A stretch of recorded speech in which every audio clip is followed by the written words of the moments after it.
მე ვარ ლარისა ფილიპია, ვარ პროფესიით ექიმი, მეანგინეკოლოგი. თიანეთის საავადმყოფოში მუშაობ რეგიონალურ ჯანდაცვაში 8 წელია. ჩემი აქ გადმოსვლა განაპირობა პირველ რიგში აუცილებლობა მეანგინეკოლოგის ადგილობრივად და მეორე ძალიან დიდი მნიშვნელობა ჰქონდა იმ სახელმწიფო პროგრამას, რასაც ქვია მაღალმთიან რეგიონებში მოსახლეობის წახალისება, მათ შორის ექიმების და ამ დანამატის სახით ძალიან დიდი მნიშვნელობა ჰქონდა ჩემს გადმოსვლას. ყველა ახალგაზრდა კოლეგასაც მოუწოდებდი, რომ დასაქმდეს მაღალმთიან რეგიონში.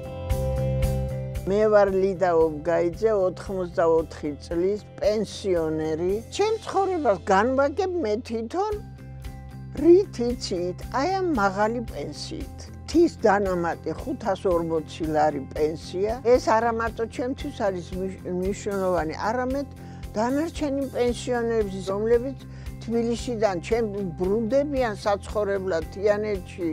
ჩემს გარშემო ძალიან ბევრი დაბრუნდა და ძალიან მიხარია, რომ თიანეთი შეივსება.